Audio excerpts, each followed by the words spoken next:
Good morning, everybody. Time is 8:42. The day is Thursday, I believe, November 20th. And I'd like to welcome Member Godfrey to the table. He's joined us, and so I'd like to take the opportunity to have him introduce himself and then also put his ethics disclosure on the record, please. Welcome, Member Godfrey. Thank you, Madam Chair. My name is Jared Godfrey. I live in Eagle River. I will go ahead and do my ethics disclosure. I'm a lifelong Alaskan. I was born in Juneau. My family is originally from the Kodiak Islands. I'm a shareholder of Kodiak Regional Corporation, Fogneck Native Corporation, Uzinki Native Corporation. I'm an elected tribal council member of the Native Village of Port Lions. I live in Eagle River. I have two children, 21 years old and 19 years old. Professionally, I'm a consultant with various clients, primarily in the broadband space and economic development, but nothing pertaining to fisheries. Recently, I accepted the position of campaign manager to gubernatorial candidate Shelley Hughes.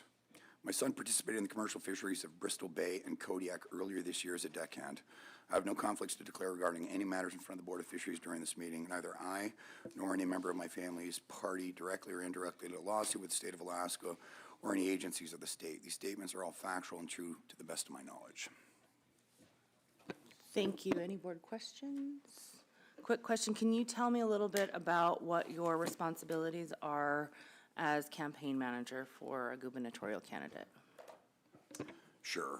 As campaign manager, I oversee the volunteers, the deputy campaign manager, who oversees the candidate Hughes' day-to-day schedule and essentially her calendar, and I oversee that person as well as fundraising activities and events, as well as attending events with candidate Hughes, my schedule permitting, whether it's a roundtable or an interview or candidate debates. Do you see any issues with candidate Hughes soliciting financial resources from industry or fisheries interests? At this time, I do not. Her first fundraiser will be next week in the Mat-Su Valley. In December, she'll have another one in Juneau. Whether individuals that participate in the fisheries industries are there or a representative body of fisheries, certainly they could be attending, but there's no direct solicitation to anyone engaging in fisheries. They can participate just like any Alaskan resident can in attending fundraisers. Okay, thanks. And certainly we've had a discussion with Department of Law and consulted, and I don't see any conflict of interest for you at this time. Certainly you want to be cognizant of such things and err on the side of disclosure, which I'm sure you will, and obviously being cautious about your use of your position on this board and state resources on behalf of the campaign. But I know that you're an experienced hat at this, and so I don't see any conflict of interest at this time. Are there any other board questions? Mr. Wood. Yeah, I would like, I've been on the Mat-Su Borough Fish and Wildlife Commission for 10 years. I worked in and out with a lot of legislators, including Senator Hughes. And so when there is like fundraisers and stuff for the campaign in these certain areas, are these contributions directed towards her some in any way conflict, like the contribution to the campaign to decisions?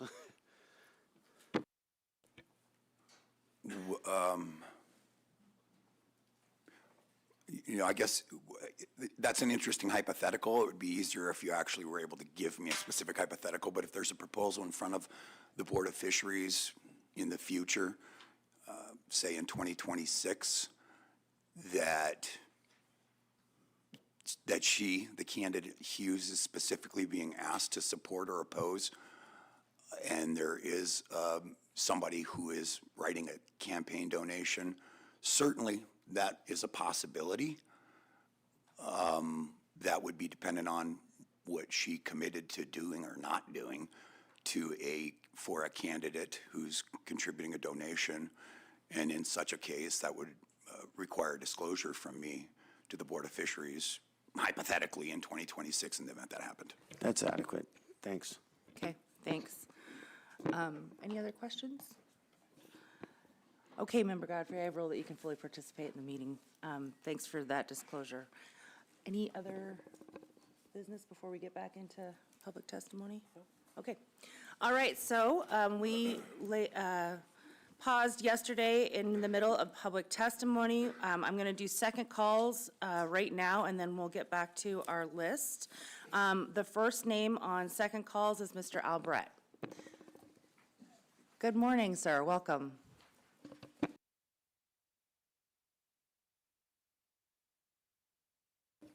Good morning, Madam Chair, board members, Commissioner, Director. Good morning, George. I just have a few quick things here. Proposal 25 dealing with the ice houses. You know, I'd like to see that requirement of having a number on your ice house go away, if nothing else, modified. I think this was something that was migrated up from the lower 48, which is pretty popular down there. And they used it to, you know, people leaving ice houses and they would potentially burn them down. Even down in the States now, they don't burn every ice house that's left on the ice. They've figured letting that thing sink in certain places on a lake actually creates fish habitat. So they don't, you know, they don't always burn them down. So that was one of the deals. The second one was moving to youth fishery for the Chena River. I support this. I think it's a great opportunity. It's sustainable, and it promotes families going fishing. And I think that's a good thing to keep, you know, families having a good activity locally. And then the last thing I have is I understand, you know, the board does delegate authority to the department, and you still have allocative decisions though. But what has happened in the last probably 10 years in some form of some form of the EO that was put out this year, they closed all the rivers flowing into the Tanana River in the non-subsistence area for king salmon conservation, but they restricted the use of bait starting the 25th of March. I don't even believe king salmon are in the Yukon River by the 25th of March. And we've lost at about 3 months opportunity to harvest or fish like burbot, where bait is how you catch burbot. And that went to the end of September. And then ironically, they came out with a chum restriction. You couldn't retain a chum salmon in the same drainages till the end of December. The difference is they didn't restrict the use of bait. And so if it was a real concern about bait catching any kind of salmon, you would think there would be some consistency there. And so that's what I have, Madam Chair. Thanks. And will you put your name on the record just for clarity? Sorry. Yes, my name's Al Brett. I'm from Fairbanks. Thanks, Al. Any questions? All right. Thanks for your testimony this morning. Mark Richards.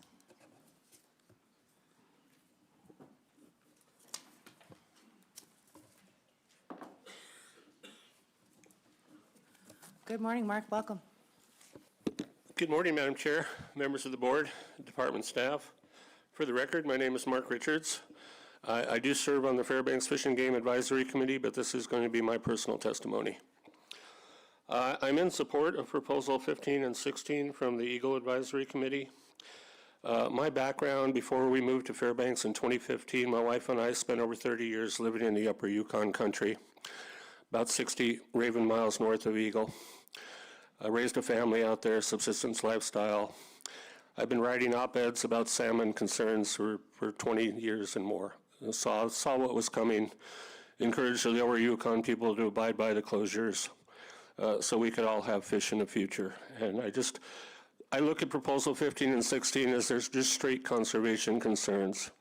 And while the department opposes these proposals and they state that we haven't met the 300,000 chum escapement to open fishing again, I think when we do reach that, and this is a 2-year closure, we might not go very far over it, and I just think it's wise to just keep the chum season, the fall season closed for a couple of years, just straight conservation concerns. It's a hard one because I understand, how it hurts people. There was testimony yesterday that, passing this would regulate people into hunger, and I understand that. I lived that when we had to stop fishing for salmon, when we moved on to other game and other fish species. So that's my comments on that. I wanted to talk about Proposal 18 and 19.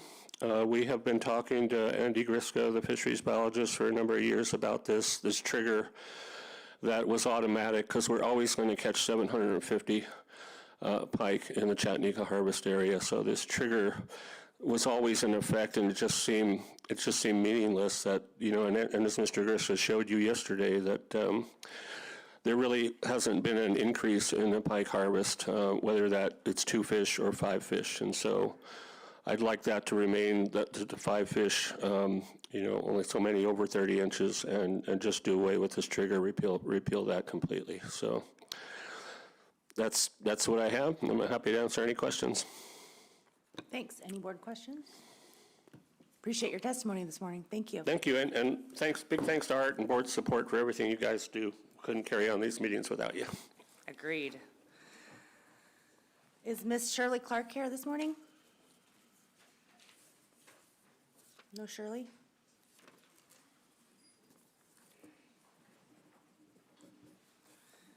Jasmine Vent? Good morning, Jasmine. Welcome. I think this is on, right? Okay.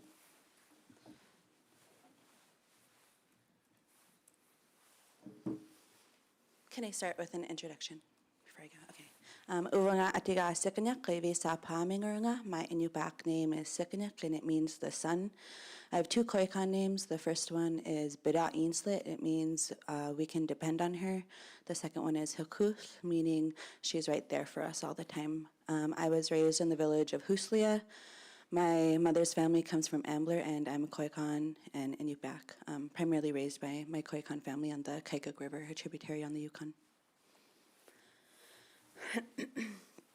So I was raised by my great-grandma. She was born in 1928. So with that being said, I was raised by somebody who predates not just the Alaska Board of Fisheries, but the state of Alaska itself. Her lifetime carries more knowledge than any regulation ever written, and the teachings she passed down are part of the traditional ecological knowledge that has guided our people long before management boards existed. I want to start out by saying that I believe in conservation. I want salmon to come back just as much as anyone in this room, but I also believe in the right to feed our families when we have no other option. For us, salmon is not just a resource, it is food security, culture, and survival. So I'm here to speak on proposals 15, 16, and 17.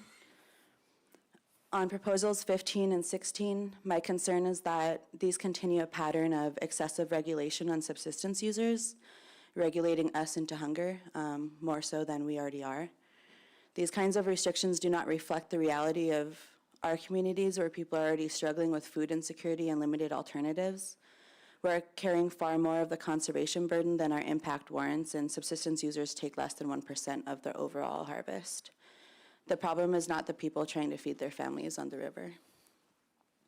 Meanwhile, other sectors, including open ocean trawlers and fisheries under the North Pacific Fishery Management Council, are not being held to the same level of accountability for the impacts on salmon stocks. And I think that imbalance really needs to be acknowledged, and so does the mismanagement by the state of Alaska that has taken place for decades. On Proposal 17, I strongly support amending Proposal 17 so that it applies watershed-wide. I know our application won't match the scale of what's happening across the Yukon River system, and I think that's about fairness, food security, and real conservation, not just further regulating us more than we already are. And I also wanted to speak to the social impacts today of not having salmon in our communities and not practicing what we're used to.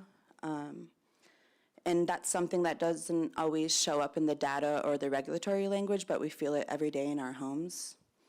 When there are no salmon, it changes the entire rhythm and the balance of our families. Fishing season is normally a time when we work together, parents, grandparents, and kids all out on the river. It's how we pass down knowledge, it's how we teach responsibility, and how we stay connected to each other and to the land. And without salmon, those family dynamics really start to break down. Our homes feel different. There's stress, frustration, and grief. It affects our mental health. It affects how we interact with each other, People argue more, people pull away from each other, elders worry about the future, and parents feel guilt for not being able to provide what was always provided to them. And I wanted to speak to that because in the last few days, we've lost 3 young people in our region, and some of those deaths were to suicide. Can I finish? Okay. If you have a concluding statement, please. Okay. When families are stressed and when freezers are empty and when traditions can't be practiced, our community suffers in ways that aren't written in any fisheries report. These are real impacts, they're social impacts, and they need to be considered just as seriously as biological data. I'm 25, raising 3 of my younger siblings, and I know firsthand how hard it can be to choose between putting gas in the truck and putting food on the table for them. That's why when I say I believe in conservation, I also believe in the right to feed our families. But when conservation falls hardest on the people with the least impact, the social consequences are severe. And we live with those consequences every single day. We live it while we're in these meetings. So to reiterate all of that, I really just want the same that a lot of people in this room want. A future where salmon return, where our kids and grandkids can fish again, where conservation doesn't mean going hungry, and where money is not prioritized over my people's lives. So thank you for your time and for hearing me today. Thank you, Jasmine. Are there any board questions? Appreciate your testimony today. Okay, that concludes second calls, and we'll get back to our list, beginning with Janessa Newman and Charlie Wright with the Tanana Rampart Manly AC. Good morning.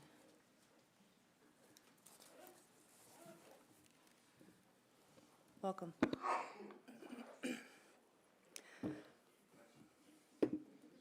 Good morning, members of the board. My name is Janessa Newman. I'm Koikan Dene and Anupak from Rampart in Tanana, and I have the honor to serve as the Tanana Rampart Manly AC Vice Chair. Our comments have been submitted as an RC, but I haven't seen that list quite updated yet, so I couldn't give you an exact RC number. When this meeting started 2 days ago, I had a very different testimony in mind. But Tuesday evening, we learned a young girl tragically passed away in our small community of Rampart. So this is all that keeps coming to mind. But I'll begin by providing our AC's positions on proposals 15 to 17. Our AC supports the intent of proposals 15 and 16, and we believe that the current management strategy is fundamentally inadequate and unfairly places the burden of conservation on subsistence users. We firmly believe that effective solutions demand equitable sacrifice from all sectors, especially commercial and marine fisheries responsible for considerable bycatch and interception of Yukon salmon. Our AC believes that 4-inch gill nets are harmful to all salmon runs and supports their eventual phasing out.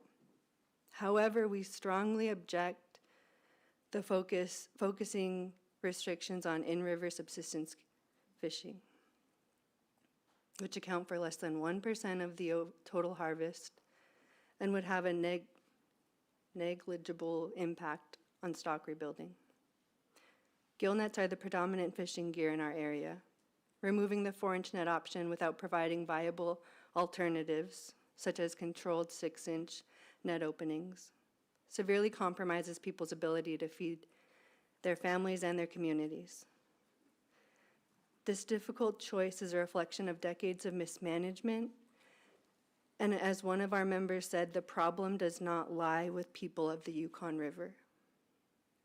Therefore, our AC demands a more comprehensive and effective management strategy.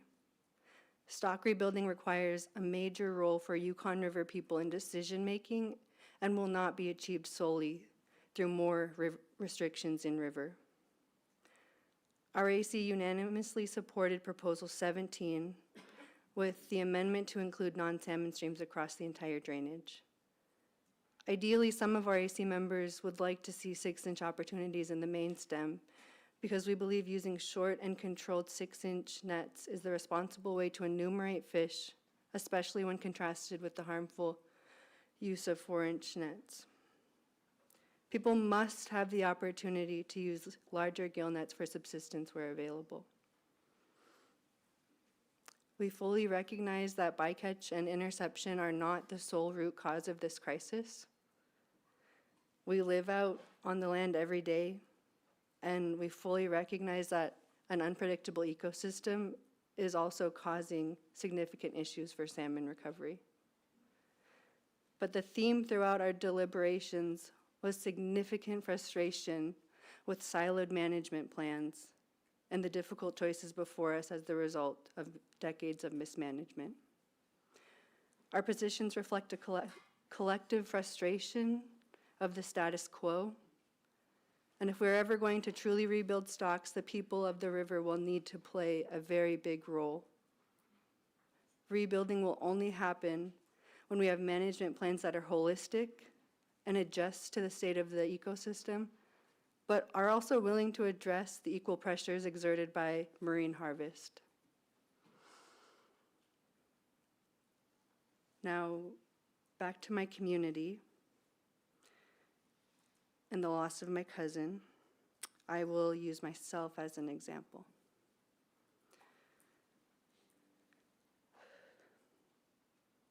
I was born in May 1994.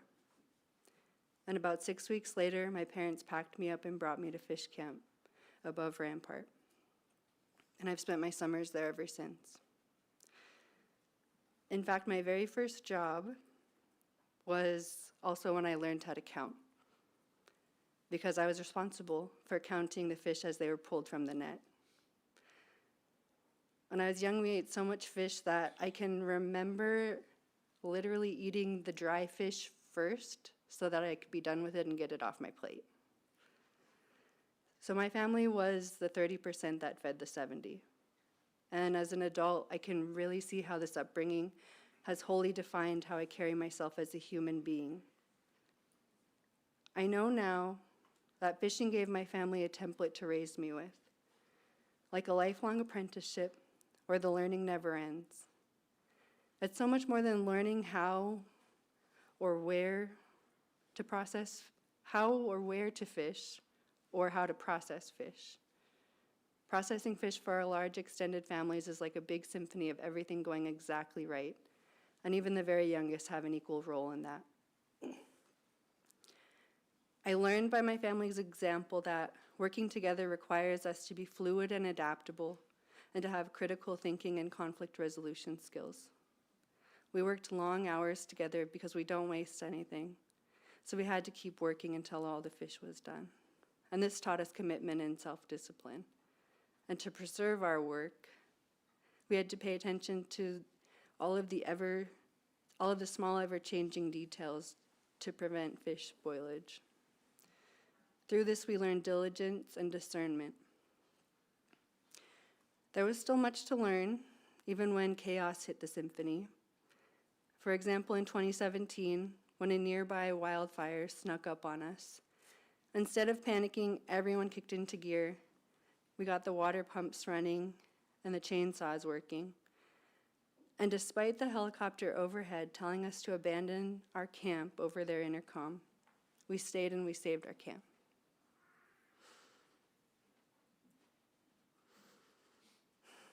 To this day, our cabin still bears the smoldering scar that reminds us of the perseverance and resiliency it takes to think on our toes and problem solve, even in a state of crisis. Through fishing, our families help us forge the tools for life, tools for self-control, the ability to think creatively, and to keep going through the ups and downs, and that everything in life is figure-outable. Fishing teaches us to hold our laughter and our joy as equally as we hold our grief. It teaches us to see life with gratitude and abundance. Since before I can remember, I have known that everything I do, every choice I make, and everything I am is connected to fish. In this way, I believe that people like myself, like Charlie, like so many people in our communities, were truly raised by salmon. And this is all that my community wants. to raise children who think highly of themselves and who know that they can accomplish anything they want. Today, my immediate concern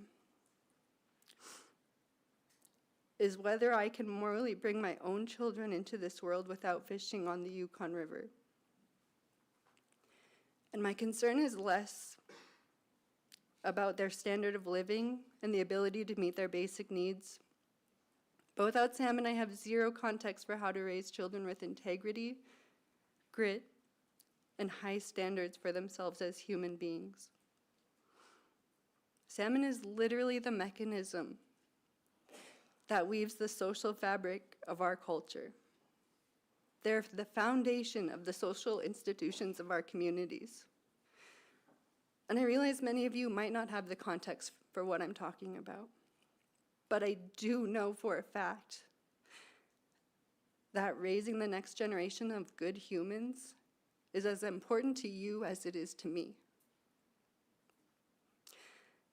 In conclusion, our AC strongly urges the board to really consider the power that they hold in some of the decisions that they will be making in this meeting cycle. Thank you. Thank you, Janessa. Any questions, Ms. Irwin? Thank you, Janessa, for your testimony, and I'm deeply sorry to Rampart community for their loss. My question is, you mentioned that 4-inch is harmful, and that was a discussion during your AC meeting. Was that based on traditional knowledge or a department report, or how did that come to be? Could you explain a little bit more?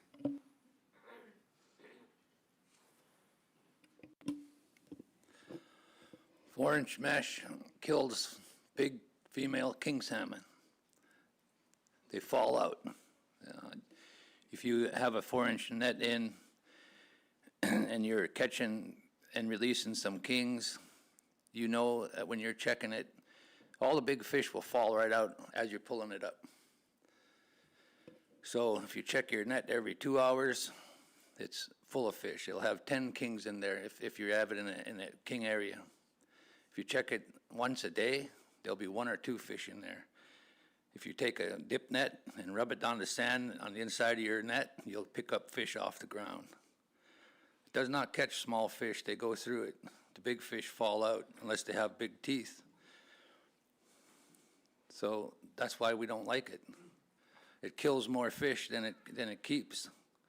So it's not a good tool. Therefore, I think 6-inch mesh will be a directed fishery and it'll harm less fish. So I don't fish 4-inch mesh no more, but when we started, I definitely done my own little fish tests, my own test fishery and with that net to see what it done, if it's any good, if it's harming. So I haven't done it in a while, but I've been talking about this for a while, and it's true. You know, it kills more fish than it keeps, and it's harmful. So if we had direct 6-inch openers, 6-inch mesh openers, then we would get that fish that we need, the sheefish, the big pike, whatever we can catch in that fresh water and be done and be out of there and harm less fish. That's our theory. Thank you. Follow-up? Thank you, Charlie, for that explanation. My question is then, are there still concerns for the harm of 4-inch even whenever management is using it in these windowed periods and people are supposed to be using them in non-salmon or non-king areas? Do you still have concerns for 4-inch use even in those times of opportunity that the department's allowing? In certain areas, like around the Yukon River Bridge, there's a lot of people going out there from the cities, and they go and they fill every hole with nets. The enforcement has taken nets away, but they give them back the next spring after they go to court. I don't like that myself. But it is harming. It's catching king salmon.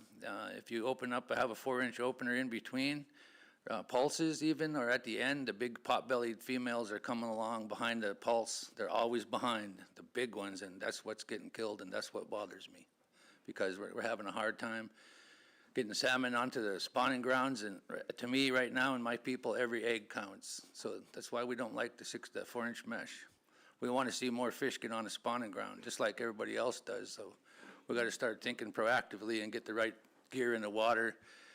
Maybe have short window openings just to feed people, like you heard earlier. It's not my job to take opportunity to eat away from people. It's to make sure that they eat going on into the future into a sustainable system. Thank you. Thank you, Charlie. Mr. Wood? Yeah, I want to follow up on Member Irwin's question, because I want to ask you, is it your experience that the way the department's managing it now with these rolling closures and whatnot, and trying to keep the mesh further in these sloughs, are you referring to those regulations currently, and where these nets are allowed to be used that are catching the kings, like you're saying? No, if they got it into a non-anadromous stream or slough or lake system, that's perfect. But they still don't catch a lot of fish. You're still missing fish, and so people have to keep going out there over and over and over again and not really bringing nothing home. So people are just can't spend that money on that gas. It's a hardship for them. And if they put a 6-inch mesh in, they catch a big sheefish and a big pike and a big burbot, they can eat for a couple days. Otherwise, it's hard on them. Everything you heard earlier, that people have to decide whether they're going to pay electricity, fuel, or for food for the month. And this is no joke. It's hard. It's hard out in if you want me to give you some prices, you heard prices in this meeting, what's going on out there. It costs $20 just for milk. It's crazy, the prices in the general stores, and my village doesn't have a store.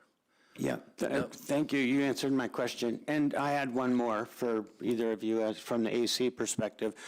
We're hearing that a couple times the word management has come up. And I'm wondering, are you referring to management currently, in the past, in river, like commercial management out in the high seas? Could you be specific as to what management that you think has been the most harmful over either now or in the past that needs to be changed? I think people in my communities from my CR and have been incredibly frustrated with a siloed approach to management, not just in the last handful of years, but for decades.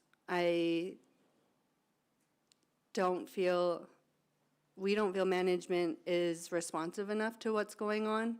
You know, people in our section of the river, we're the people who pointed out that ichthyophonus was a big issue. And still we were blamed for the fish not making it to Eagle. We said this decades ago. So I think it's a really holistic approach to management, you know, recognizing fish that are bycaught or intercepted out in the ocean, reacting and being responsive to the realities of the ecosystem. The ecosystem that we have currently is very unpredictable, even for us. Charlie? Yeah, Charlie, go ahead.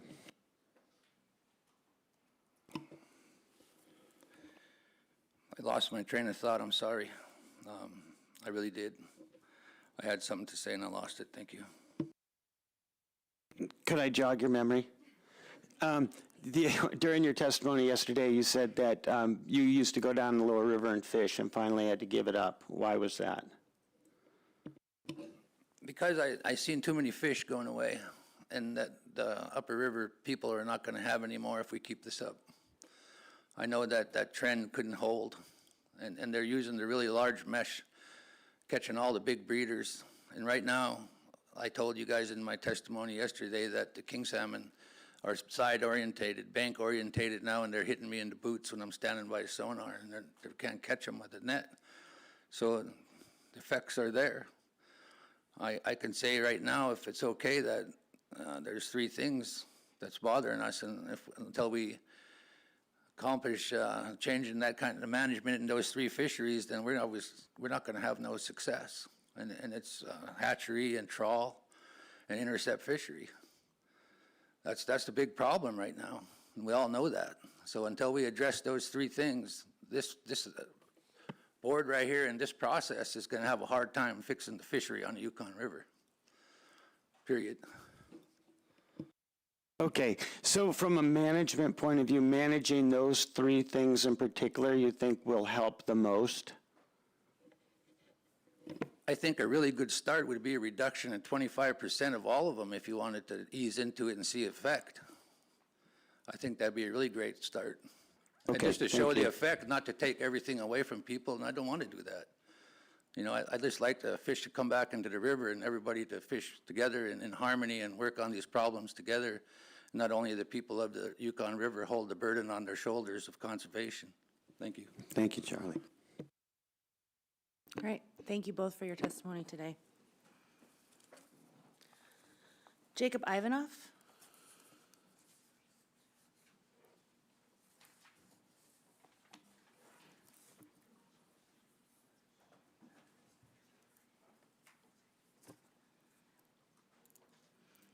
Good morning, Jacob.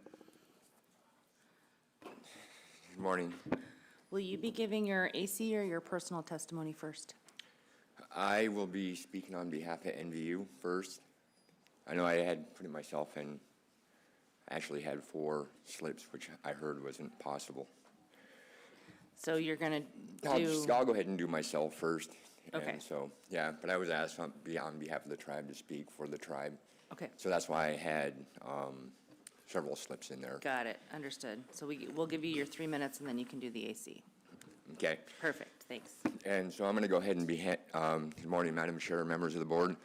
I'm going to go ahead and give you a brief introduction, kind of giving you an idea of where I come from on my testimonies. I started working in fisheries in 2002 as an enumeration coordinator. We're counting salmon on the North River Tower. Following year, I was a crew leader for the county tower.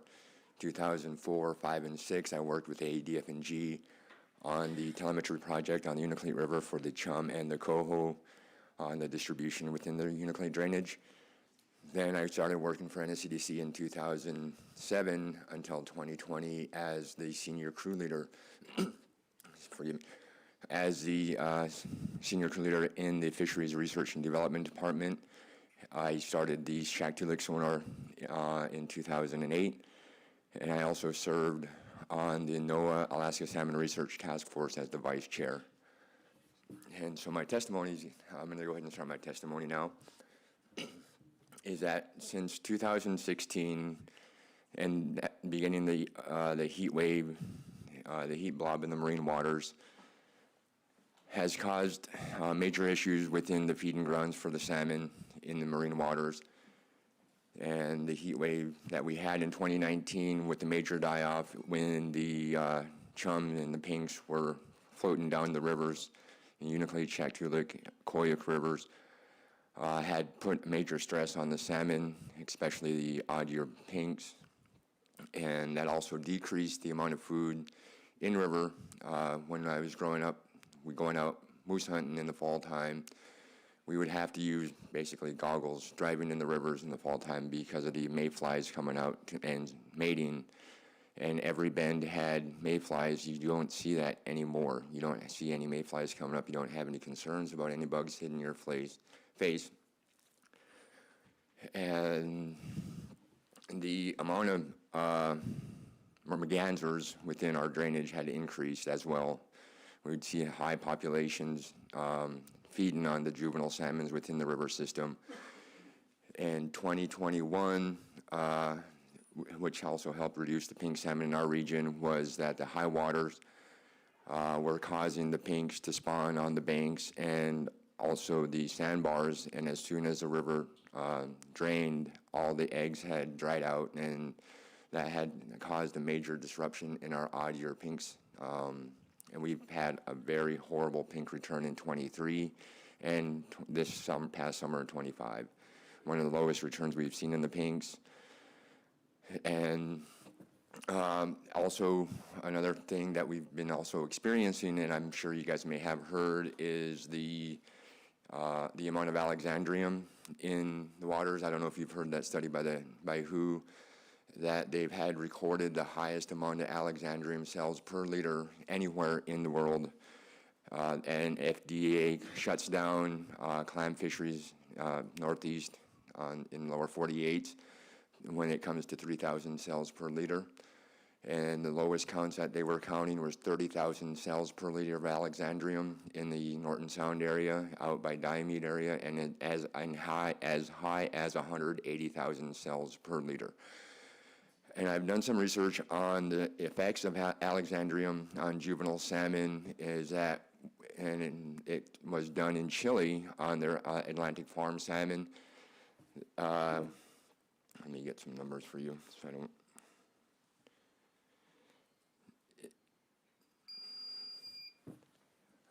That's your time, but I'm curious, like, what do you think that the effects of the Alexandrium is? I mean, so cumulatively, you just relayed a bunch of sort of things that you're seeing. Can you sum it up or give No, I us an can. idea Yeah, I of was going to give you some numbers with the Alexandrium when they did the study in Chile. Is that when they had put salmon, mixed the salmon with the Alexandriums in the water, they had 3 different containers. They had 250 cells per liter, which had 57% mortality within 2 hours of being exposed to the Alexandrium. And at 500,000 cells per liter, they had a 14% mortality. And at 1,000 cells per liter of the Alexandrium, they had 100% mortality on the juvenile salmons. Interesting. Questions? Mike?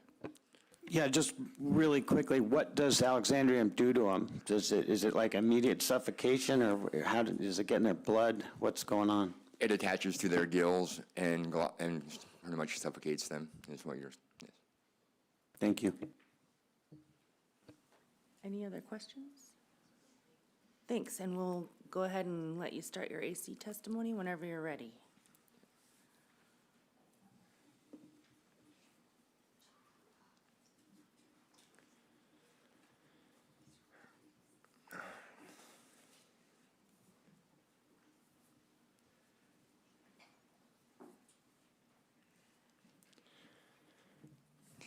For the record again, my name is Jacob Ivanoff. I am the Southern Norton Sound Advisory Chair.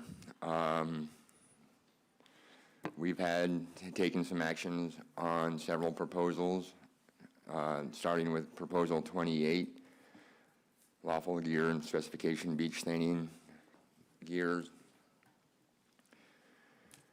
We unanimously supported that proposal, but during the meeting, we were told that the members of the other communities would be able to use the old herring nets as they were deemed not monofilaments. And so a lot of the concerns that we heard from neighboring communities from Koyuk and Shaktoolik is that they don't have the means and methods to purchase the necessary gear for the regulations. And so they were told that with this regulations, it would not have any effects on the old herring gear that they had from the past. So that's what made the decision to support this, because they were in the understanding that this would not negatively impact their ability to use the old herring gear for beach staining, as many members of the other communities do not have the funds to purchase that. So we supported that with the understanding that they still would be able to use the old herring gear. Proposal 33, we supported that proposal, and more to support the Northern Norton Sound, as we did not want to step in or on the Northern Norton Sound AC, but we wanted to show support for that. Proposal 34, we also supported unanimously in support of the Northern Norton AC stance on that proposal. Proposal 36 was a kind of a heated discussion during the meeting, is that we understand that with the low returns of the Kings in the Unalakleet Rivers, that it's going to be hard on putting more pressure on the Kings during their coming in. We haven't had any returns in the North River going above 500 Kings in the past 5 years. So if this passes we are concerned that with the amount of fishing pressure on the king salmons is not just from the River Lodge. We're also going to have people from the community going out and sport fishing on these kings, putting the stress and reducing the amount of kings going on to the spawning grounds. So we had 2 people in favor of that, 3 people against, and 3 people abstained. The 2 people that supported it, one is a guide. Another one had made the comment that they are a sport fisherman and would like to be able to go sports fishing for kings. And three others, including myself, oppose that. Proposal 37, again, that goes back to supporting the Northern Norton Sound's stance on that proposal. And that's all that we have, but if I can talk about on proposal 33, it's not in our AC, so I'm not going to talk on behalf of the tribe as the AC right now because of their stance and what I was asked to say for the tribe. Okay. Will you be here for committee of the whole? Yes, I will be. Okay, that'll be a good time to do that, and that will be new information you can add to the discussion there. Okay. Okay. Thank you. And just so that I'm clear, you said the split decision in the AC was 36? Yes, ma'am. Okay, got it.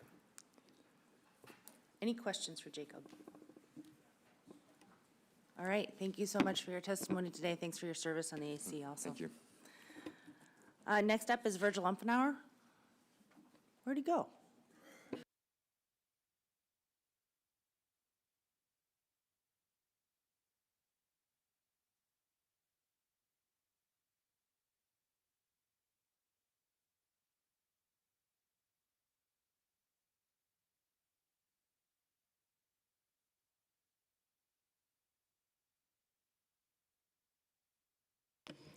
We'd like to give our AC comments first and then do our personal comments. All right, thank you.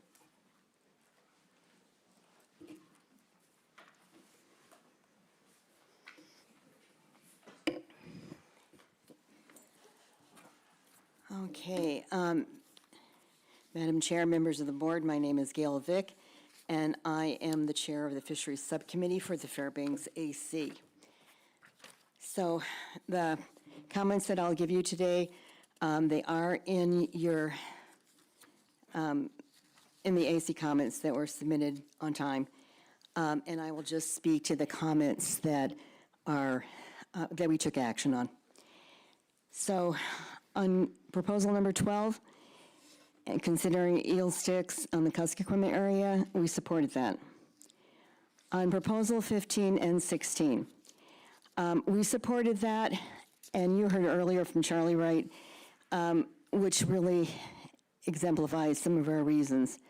But the AC gave me permission to support the amended version that you're going to get from Andy Bassage and Eagle. So that will be the version that we will also support, so, for both 15 and 16.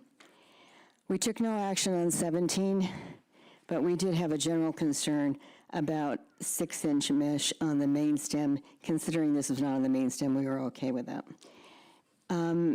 We did support 18 and 19, 20, 21, and 22. We supported 24 and 25.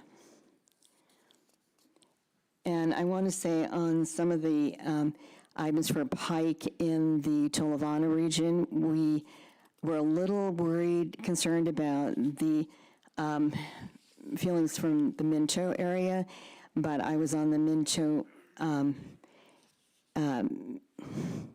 Nanana Minto, right, AC meeting, and was very glad to hear that most people were saying you can take as many pike as you want because they were having a problem with it, which is not the intent of the proposals, but it would put a little bit more sports pressure on there.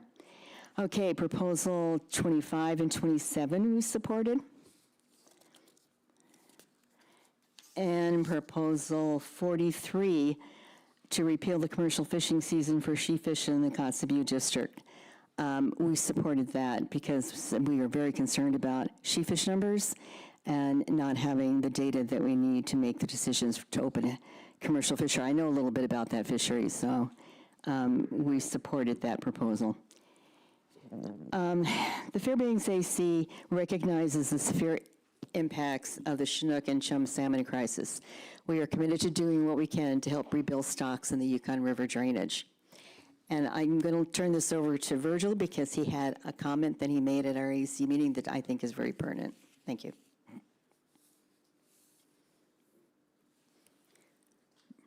Did you want to read this? Your comment at the bottom.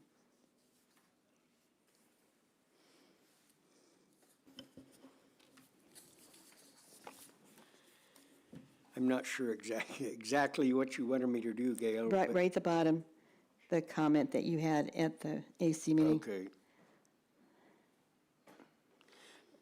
Okay, what I basically said at our meeting was there's no proposals regarding commercial fishing, and that's because there's no fish to fight over. That's why there's no proposals to do that. And then I've been giving a lot of thought to what I'm going to say right here, right now. And some people probably won't like it. But of course, that's how it always is when you're speaking before one of the boards. I haven't introduced myself. I think most of the people in here know who I am. But my name is Virgil Emphenauer. I came here when I came back from Vietnam in the spring of 1971. I've been here ever since. But I've been involved in the fisheries for over 40 years. I bought a fish wheel permit in 1984 and started fishing just downriver from here, not that far, about 7 miles. But anyway, I want to correct a couple of things that in staff reports. One of them that just got left out, though, was when they talked about the Yukon River panel, the salmon treaty. I've been on that thing since 1988, longer than anyone from either country. And we actually had an interim agreement in 1995 for 3 years. It ended, in 3 years later, and then the reason it ended was because we couldn't decide what the Canadian share would be after rebuilding, because we'd considered the run was just about rebuilt for Chinook salmon, because we needed to get over 110,000 across the border of Canadian origin Chinook. And so for the amount more than that, we had to figure out how we were going to divide it up. Anyway, the lower Yukon, some of the guys in the lower Yukon didn't want to give them any additional share, and so the Canadians walked out. We were in Whitehorse when that happened. Then we didn't do nothing for a short period of time, and then two people, I was on the Board of Fish at this time, and so two people, or two of the public members, myself and I can't remember who the other one was that went, but we went along with a couple of the staff over to Whitehorse and met with the Canadians and decided we need to start negotiating again so that we can get a permanent treaty. Then we had the crash in 2000. And when we had the crash in 2000, what really messed things up was that we didn't have enough. Our budget had been cut by 35%. In fact, it was the whole board support budget got cut. So that was Board of Game, Board of Fish, both got cut, plus ACs. And so we had to do AYK, Bristol Bay, and Area M all in one meeting, the cycle that you're on now. We did that in one meeting, I think 26 straight days. There's people in here in the room that were at that meeting, some of the staff. I think maybe Art was at the meeting too, Mr. Nelson. But anyway, and so at that meeting, one of the things we did, because that's when we had our first big crash in the year 2000, right prior to that meeting, and in 2000 is when we also finally passed the state sustainable salmon policy regulation. And so, but we had the worst run on record since they'd been keeping records and able to count the fish for all species of salmon on the Yukon River that year. And so the board at that meeting decided we're not going to fish no more. this coming year, there will be no fishery because our didn't look good. And so decision was made by the board at that point. We directed the department, there will be no fishery this year, period. That's for commercial fishing. But what we did do is we did the board meetings, the committees, totally different back then. We divided up the proposals, and then 1 or 2 board members would be the committee, and they would get members of the public from each group. You know, all ACs could be on there, and all RAC people could have one representative, and then each group, like Kenai River Sport Fish and the Cook Inlet Drifters would have one person on each. Anyway, that's how we did those committees. So I naturally, being a Yukon person, did the Yukon committee when we did that. And prior to then, we had no windows in the lower Yukon for subsistence. I put windows in. And so that leads me to get into the part that I think is going to be controversial that I want to talk about. And our AC, the Fairbanks AC, has talked about hatcheries so much it's unreal. Now, this has already been some things said about hatcheries at this meeting. The very first person to testify here today, or yesterday, did. And I bought fish as a commercial buyer because I am a buyer. And I have my own fish plant that I built myself out at North Pole, and then I have one in town as well. But I bought fish all the way from District 1 to Dawson. I've even bought fish in Dawson, believe it or not. But my main business is in District 5 and 6, 4, 5, and 6, or where we used to be. But anyway, we haven't been able to fish for 6 full years now. And we're talking about the hatcheries a lot. And so Senator Sullivan, whose family has a fish camp downriver from the bridge on the Yukon, 35 miles, just above Hess Creek. And they were that's Senator Sullivan's wife's family. They're from Rampart is where they're from. And I used to take my boats all the way down to the rapids from the bridge and get fish there, Rampart on up.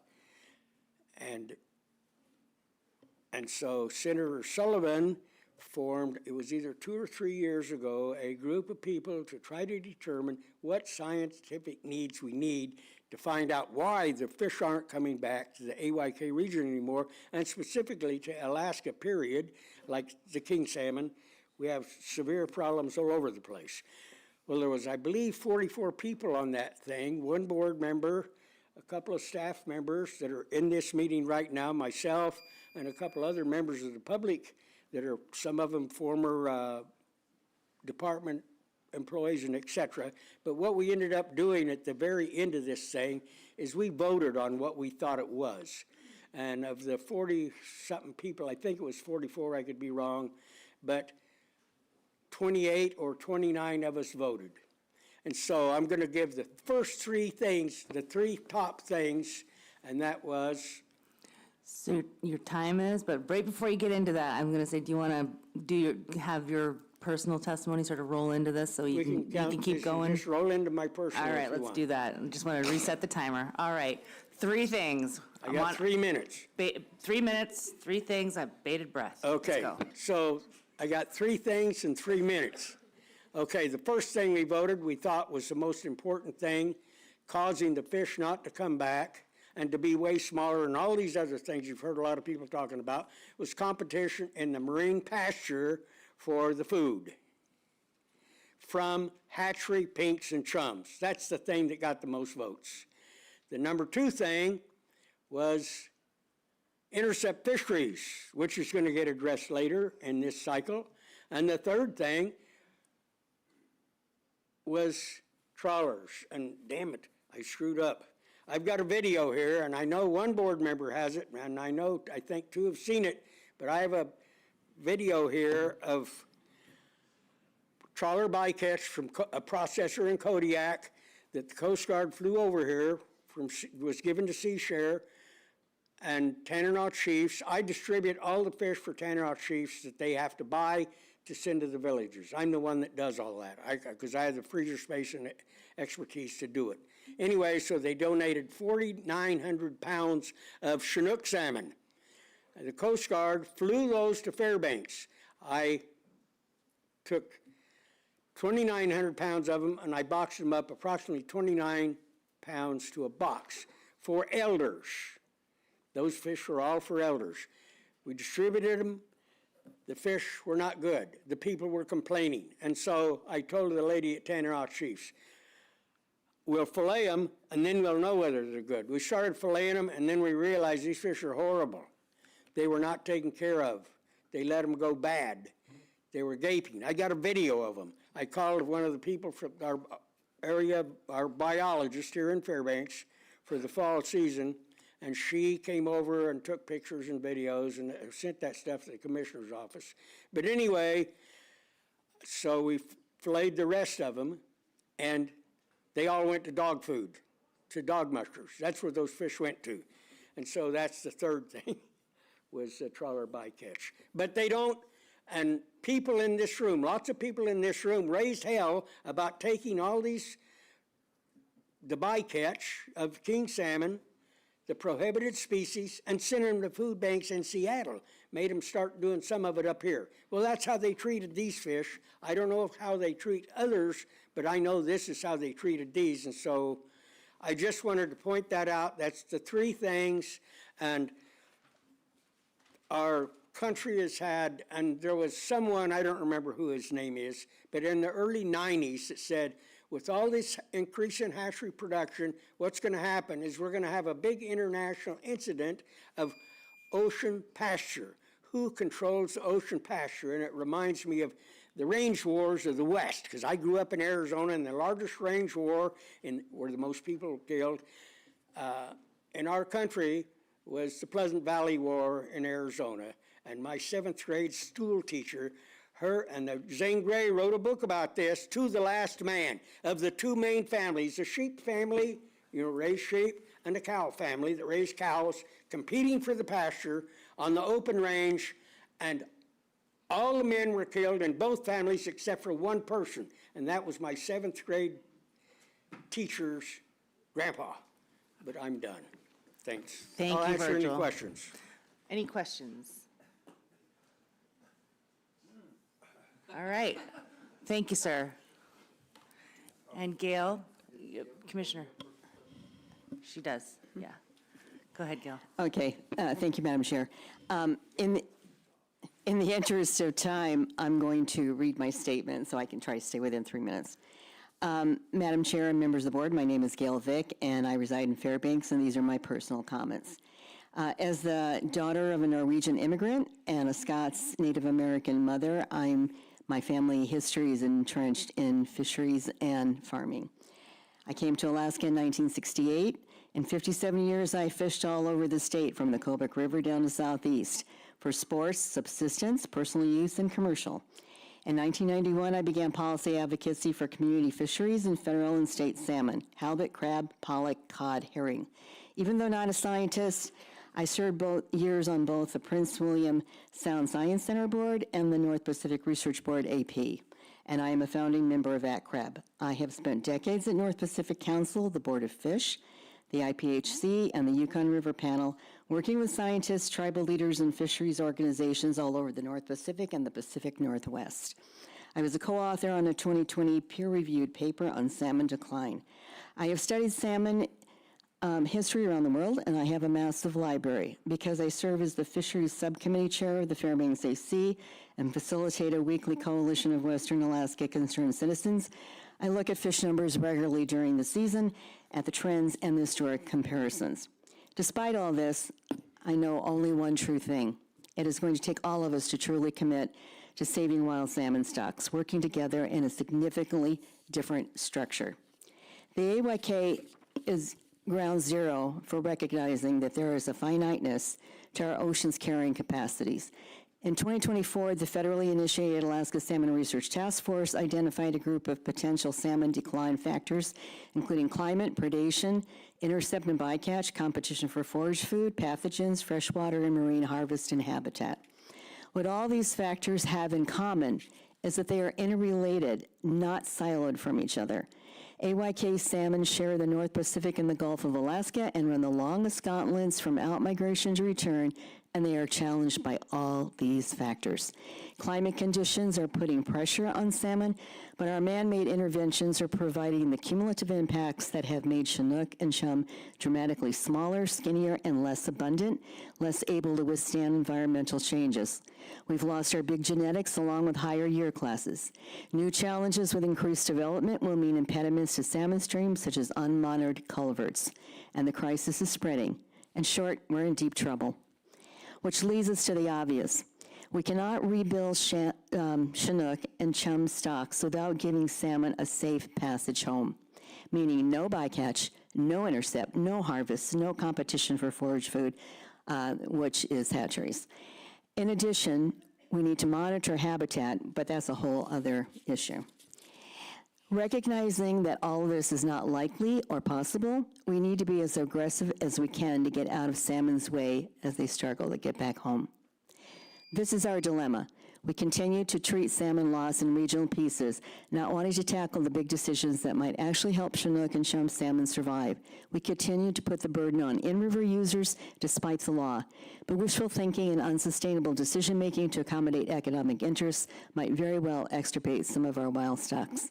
How will history view us in 20 years? Thank you. Thank you, Gil. Questions? Appreciate, Mike, go ahead. You have one. Nice to finally see you in person.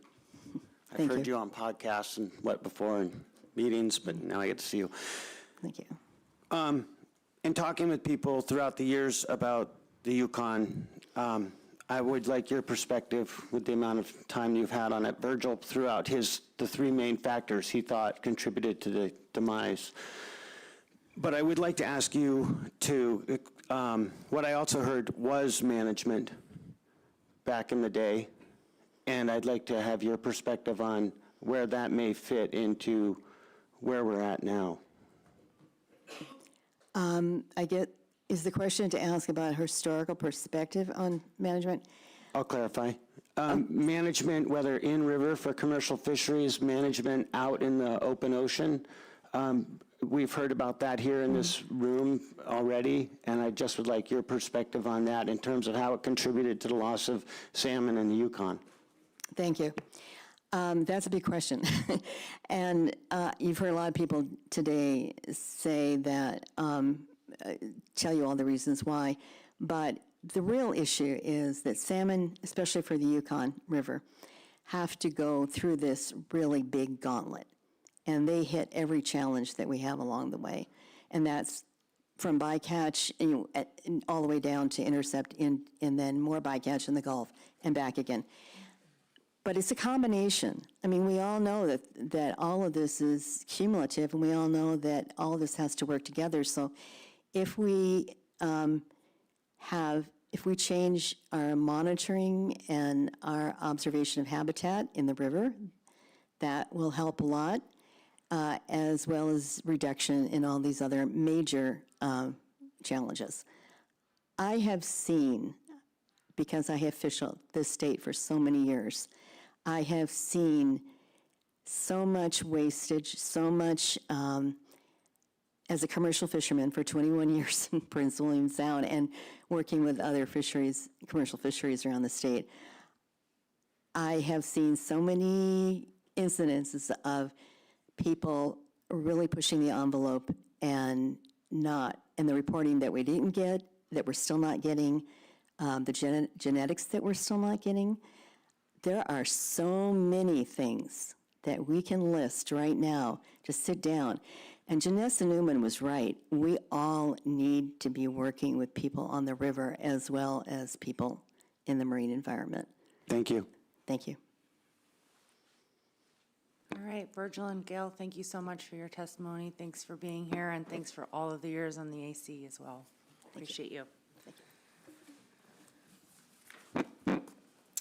Andy Bassich with the Eagle AC. Oh, he's remote, so we're gonna, let's take about a 10-minute break and we'll get the Zoom set up for those two ACs. Are they, he's ready? He's ready. Okay, let's go. Giddy up.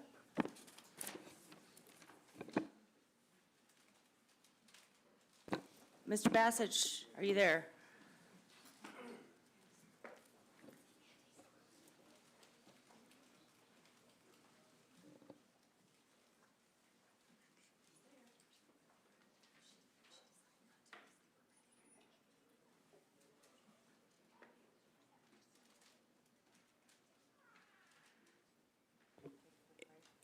Andy, are you there?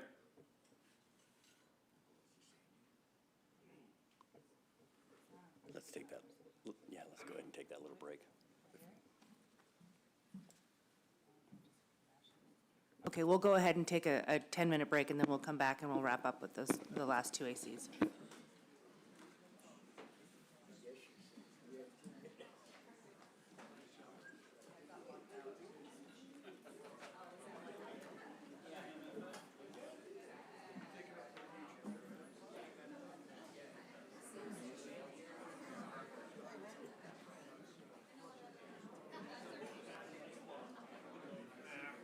Recording in progress.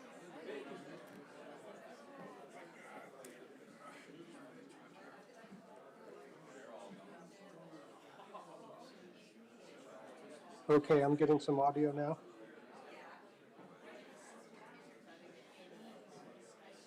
We can hear you now, Andy. We're on break so we can get everything together, but we can hear you. Thank you. Okay, I'll just stand by and let me know when you're ready, Madam Chair. Okay, thank you, Andy. You're welcome.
Hi, good morning. Thank you for joining into the Board of Fisheries meeting. We have a phone number who is signed in that ends with 266. Could you please let us know who you are?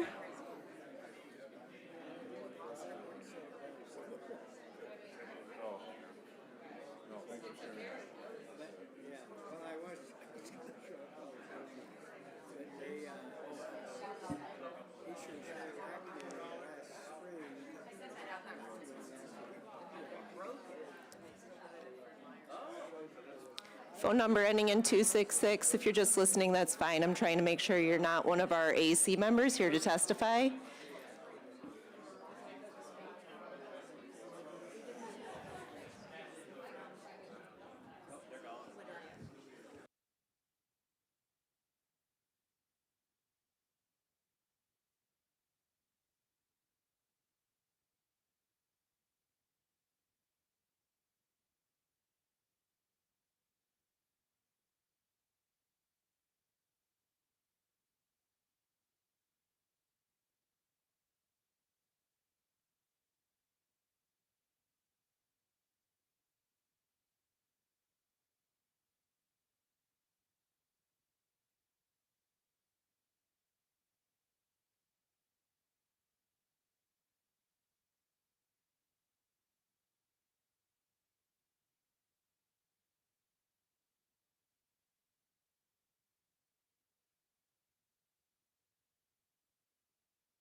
All right.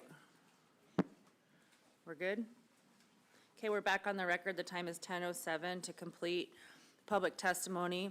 We're doing a remote AC testimony with Mr. Bassett with the Eagle AC. Mr. Bassett, are you online and can you hear me? Yes, Madam Chair. Audio check. Loud and clear. Go ahead and put yourself on the record and begin when you're ready. Thank you. Thank you, Madam Chair. For the record, my name is Andy Bassich. I live about an hour north of Eagle on the Yukon River at a remote home site. I am the Eagle AC Chair and have been the chair since 1987, with the exception of 3 years recently. I also serve on the Yukon River panel since 2000, and I am the co-chair of the Communications Committee on the Yukon River panel. I also have served on the Eastern RAC for over 22 years. And I'm here to give you an update on the Eagle AC actions. I want to thank the board for allowing me to testify remotely. I know it's not usually done that way, but I really appreciate the opportunity, especially given the fact that we have two very important proposals before you. After this AC, I would like to give a 3-minute personal testimony as well. And I would also like to be informed if there was any opportunity for remote attendees to listen in on the committee of all proceedings. Thank you, Madam Chair. So the Eagle AC has two proposals or on proposal 15 and 16 on the Yukon River. But I want to go to proposal 17 first and inform you that the Eagle AC was opposed to this. We did have a split vote to support for proposal 17. I and my girlfriend supported proposal 17 and 5 opposed proposal 17. I wanted to say that we strongly supported subsistence fisheries that targeted non-salmon species for the purpose of food security and salmon conservation. We have a very strong concern for the overharvest of older age class fish, and that was the main objection to this proposal.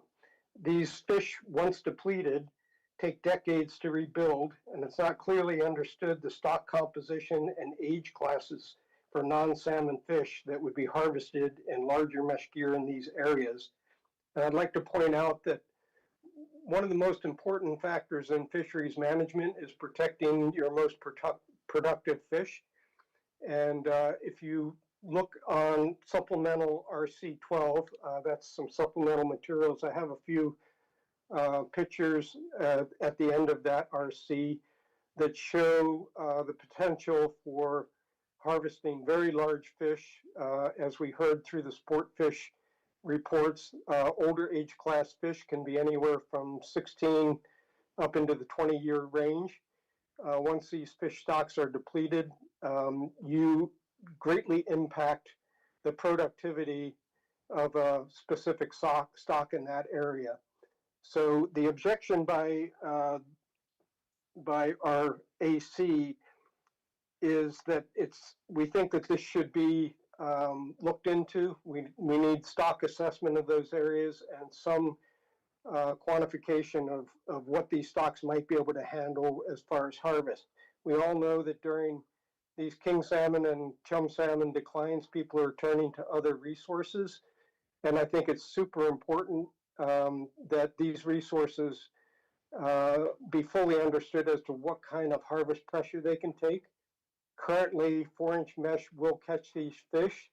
Allowing 6-inch mesh will potentially target the older age class fish. Smaller fish will swim through that. So it's targeting your most productive fish. And that's a problem that we're having with salmon as well. And I'll get into that with our my testimony on proposal 15 and 16. Also, I wanted to alert the board, I did not see in your packages, but Eagle AC passed 2 resolutions on stock conservation concerns, one for king salmon and one for fall chum, asking that the Board of Fish in the state of Alaska place main stem fall chum and main stem Chinook salmon as a stock of conservation concern. Looking into this, we found out that the state does not even have the means available for allowing the most important and stringent conservation protection of a declining stock. And quite frankly, we were kind of appalled that the sustainable salmon policies have been in place for over a decade, decade and a half, and still there's no provisions or methods or methodology for utilizing that most important classification for protection of salmon. So I don't know if you have those resolutions, but that is a real concern, and we would like to see the board work with legislation and the department to ensure that as quickly as possible those tools are given to the Board of Fish. In regards to proposal 15 and 16, I just want to say that one of the things that I hear often all the time is the term bearing the brunt of conservation. And I think we need to change that, that narrative to all of us bearing, or all of us shouldering the responsibility of conservation.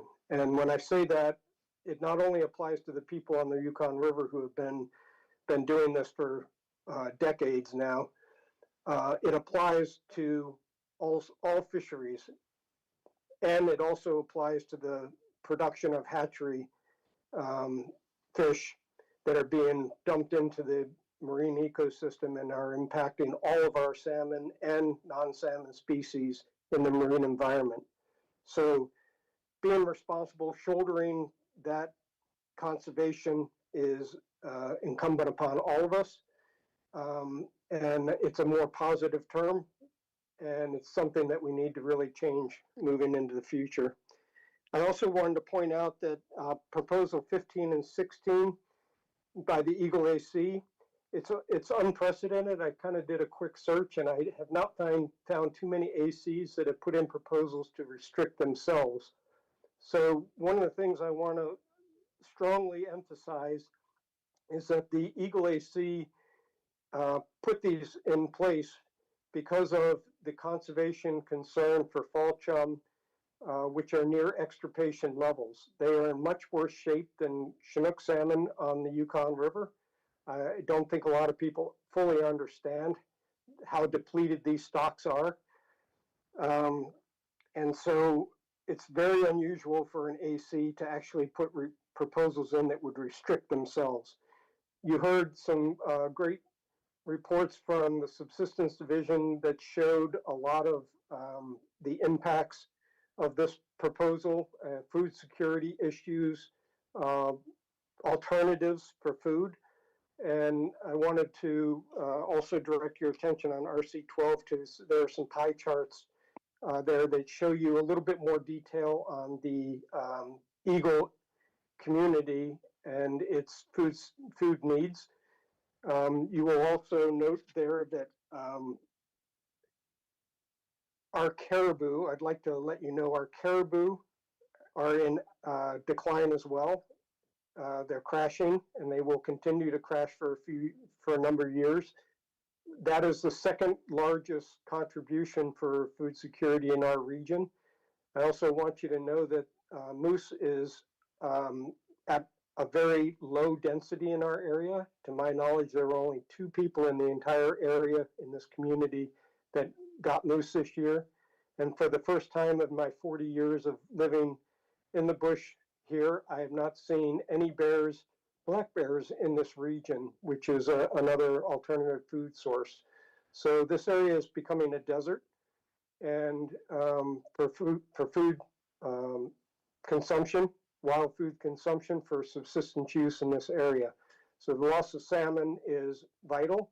One of the threads of salmon throughout the entire Yukon River is it is the most important resource for all people living on the Yukon River. Summer chum, fall chum, and Chinook salmon. It is the lifeblood of people on the river. So it must be protected, and we must rebuild it. Our original proposals are much stronger. I want you to note that at our recent AC meeting, we adopted some amendments to our proposal as suggested by the U.S. Fish and Wildlife Service. Those should be before you. It changes some of the language, taking away the dependence on the lower test nets as a trigger point, and setting a date for those this proposal to kick in. The other thing that it did was it changed some of the meaning of this proposal to be assessed at in-season assessments as opposed to just a hard trigger point. We recognize that. I think one of the concerns that led to this proposal, or both of these proposals being put in place, is what we call oops management. That is a scenario where managers tend to look at the lower end of escapement goals and begin to open up fisheries for harvest at the lower end of escapement goals. One of the things I want to point out that a lot of people don't really fully recognize is the vast distances that these fish have to swim. If fish entered the Yukon River in the equivalence of Washington, D.C., so let's just say a fall chum salmon entered at Washington, D.C., the first recording of them would be, pilot station would be at West Virginia. The next place where fish would be monitored would be in western Nebraska. And the final spawning areas for a lot of these fall chum would equal the distance at Salt Lake. Some of these fish would go as far as Chicago to the north. And so I just want to give you that comparison to let the board know and understand the incredible complexities that managers have to deal with very little assessment in that large geographic area. So I do take my hat off to managers. I think they're trying the best they can. Oops management, what happens is they Andy? open up fisheries. Yes, ma'am. Andy, your time has elapsed. Okay. So thank you for the report. I'm going to ask if there's any questions around the table right now. I have a question for you. So with respect to the amended language that you were referring to recently, with, I think, some input from the U.S. Fish and Wildlife Service, was that for 15 or was that for 16? Madam Chair, it was for both of them. Okay. There are amendments for both proposals. And has that been submitted as an RC? Yes, it was supposed to have been. It's in our AC minutes. And so it was supposed to have been, that language was supposed to be submitted to the board along with our AC minutes from our last meeting. Okay. All right. Thank you very much. Any other questions? Andy, thanks for being available. Appreciate your testimony and your service on the AC, among all the other things you do. Yeah, thank you. I was wondering, can I get some clarification on your committee process? Yes, sure. Is that going to be available to online people to listen in? Yes, it will be available to listen in, but not to participate remotely. Thank you very much, Madam Chair. You bet. Mr. Nelson. I just want to note that the two resolutions that Andy mentioned in the committee report relating to stock of concern designations, those were AC4 at the work session, since that's when the board makes those determinations. That's the committee that we submitted them for, or the meeting that we submitted them for. Thank you. Any other questions? All right, do we have Mr. Nance online? No, he had a work emergency come up, so he is not available, Madam Chair. All right. And I think we don't have any second calls from this morning. No, maybe we had one. No? Let's double check here.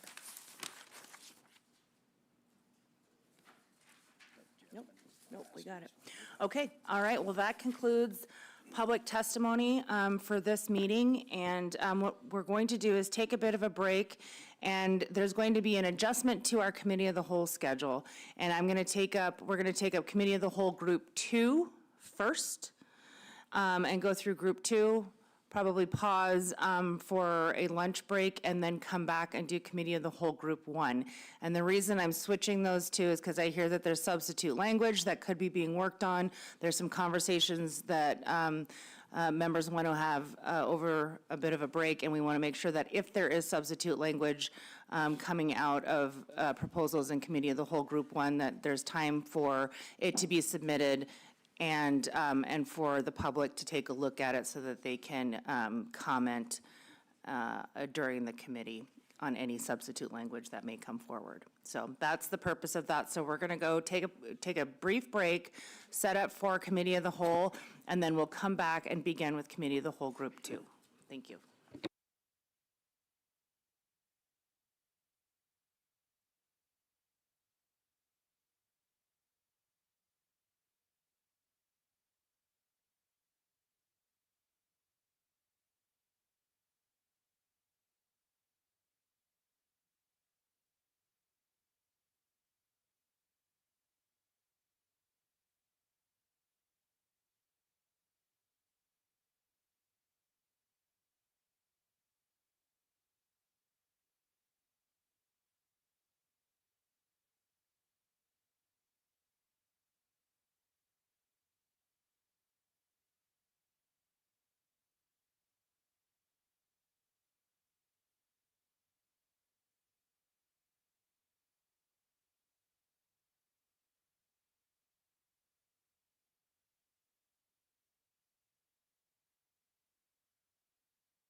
All right, we are back on the record. The time is 10:49, and we're going to commence Committee of the Whole, Group 2.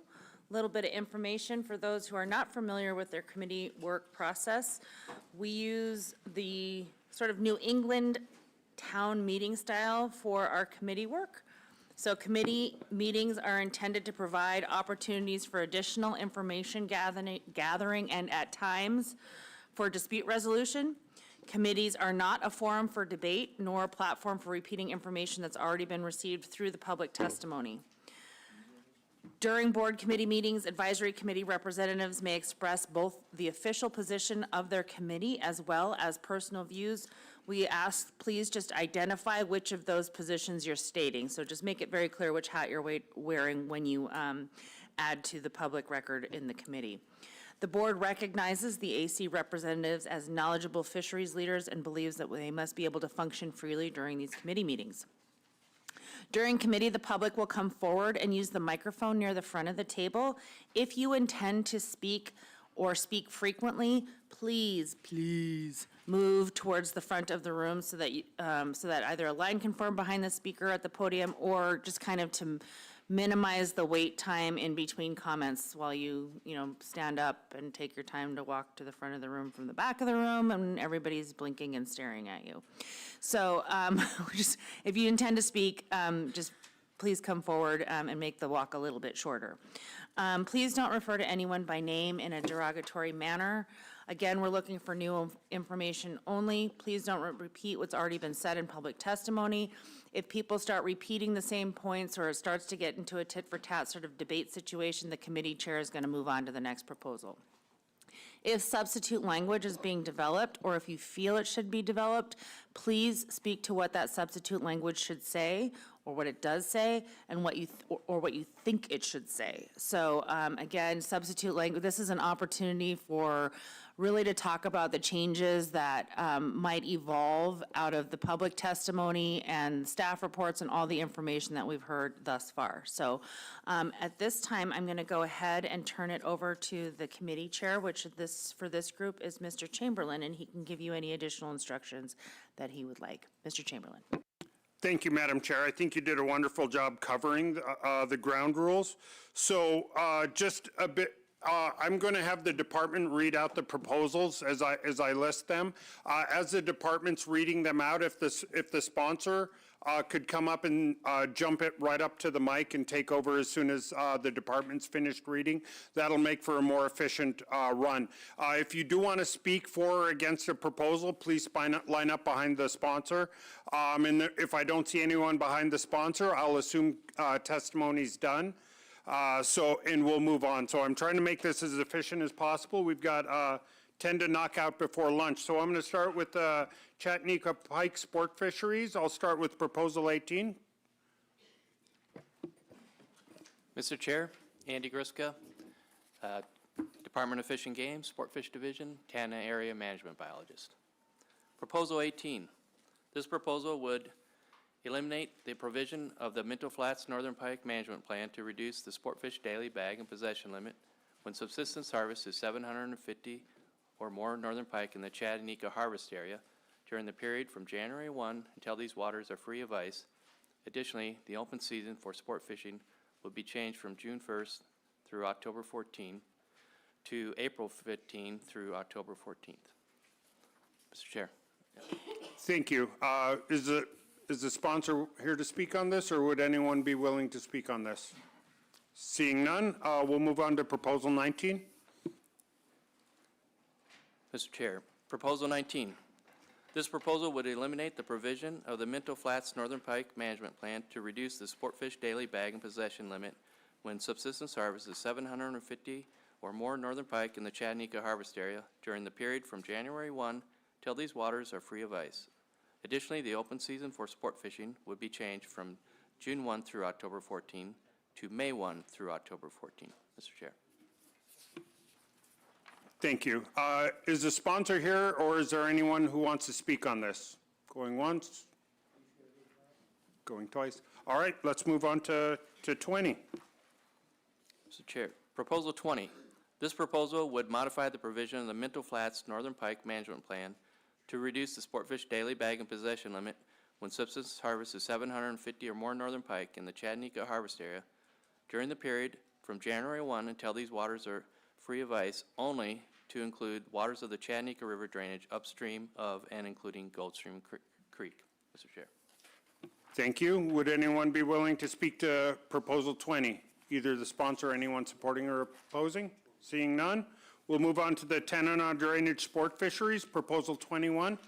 Mr. Chair, Proposal 21, this proposal would allow catch and release fishery for northern pike and prohibit the use of bait and barbed hooks in Harding Lake. Mr. Chair. Okay, going once, going twice. All right, let's go to 22. Mr. Chair, Proposal 22, this proposal would allow catch and release fishery for northern pike in Harding Lake. Mr. Chair. Okay, does anyone wish to speak to this? All right, 23. Mr. Chair, Brandy Baker, Alaska Department of Fish and Game, Division of Sport Fish. I'm the Assistant Area Management Biologist for the Tanana River. Proposal 23, this proposal would increase the bag and possession limit for northern pike and Volkmar Lake to match the general regulations of 5 fish, of which only 1 fish may be 30 inches or longer. Mr. Chair. Thank you, Brandy. Would anyone like to speak to Proposal 23? Ms. Vick. Oh, Gail, I think at the podium right there.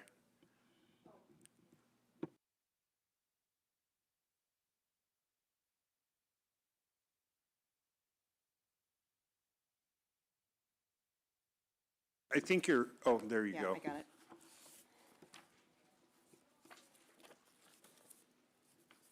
Oh, if you can bear with me, because I don't have, I put that, hold on, I apologize.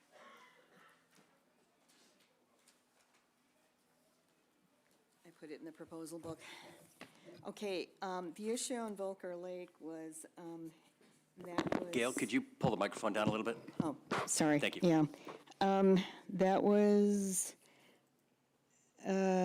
we had a support is amended, and Mike Kramer, one of the AC members, said that the background bag limit from May 1st to October 1st and retain 2 fish bag limit with 1 over 30, October 2nd to April 31st. So that was the language we adopted with that amendment. Thank you, Gail. Are there any questions for Gail? Oh, and can you put your name on the record? For the record, my name is Gail Vick. I chair the Fisheries Subcommittee for the Fairbanks AC. Thank you. Thank you. Okay. Any further comments on 23? All right, let's move on to 24. Mr. Chair, Proposal 24. This proposal would eliminate the youth-only fishery for Arctic grayling that occurs during 4 weekends, 8 days in June and July. Mr. Chair. Thank you. Does anyone wish to speak on 24? Okay, seeing none, let's move on to 25. Mr. Chair, Proposal 25. This proposal would repeal the registration requirement for ice houses that are not removed from the ice daily in the Tanana River area. Mr. Chair. Thank you. Would anyone like to speak on 25? Seeing none, 26. Mr. Chair, Proposal 26. This proposal would modify regulations for Arctic grayling in the Shaw Creek drainage and in the Tanana River within a 2-mile radius of the Shaw Creek mouth to match the general daily bag and possession limit of 5 Arctic grayling. Mr. Chair. Thank you. Would anyone like to speak to 26? All right, let's move on to 27. Mr. Chair, Proposal 27. This proposal would modify management of Rainbow Lake, which is a stocked water, and increase the daily bag and possession in Rainbow Lake for all stocked finfish species combined from 5 to 10, of which only 1 may be 18 inches or greater in length. Mr. Chair. Thank you. Would anyone like to speak to 27? Well, I do want to apologize to the public for this committee taking so long. With that, I will turn the chair back over to Ms. Carlson Van Dort. I was going to get a break. Mr. Chamberlain, I think you're giving former member Orville Huntington a run for his money in terms of chairmanship. Okay, Well, that completes Committee of the Whole Group 2. Anyways, I think what we'll do is we'll go ahead and break for lunch at this time, and we will come back on the record to begin Committee of the Whole Group 1, which I suspect might generate a little bit more discussion, at 1 o'clock. So 2-hour break, 1 p.m., back on the record for Committee of the Whole Group 1. Thanks.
Hello, folks.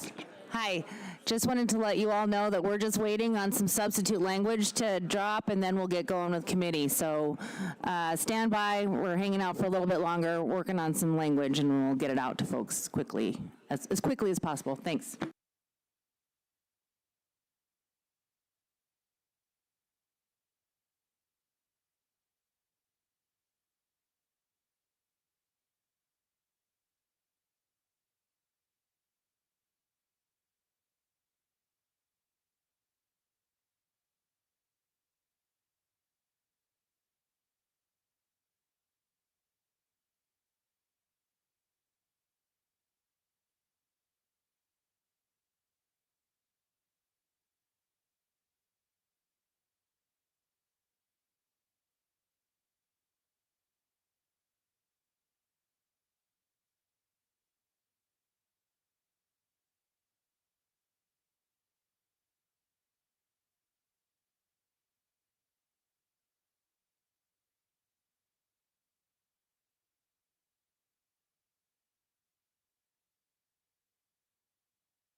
All right. Thank you all for your patience. The time is 1:50. We are back on the record. We're going to commence Committee of the Whole Group 1. It looks like there are a few people out in the audience that may not have been here for my group, Committee of the Whole sort of instructions, so I'm going to quickly repeat them also for the online public record as well. I don't know that it was caught the last time. So, Committee of the Whole. Parliamentary procedures for committee work will follow the New England town meeting style. Again, the committee meetings this time is intended to provide opportunities for additional information gathering and at times for dispute resolution. Committees are not a forum for debate or a platform for repeating information that's already been received through public testimony.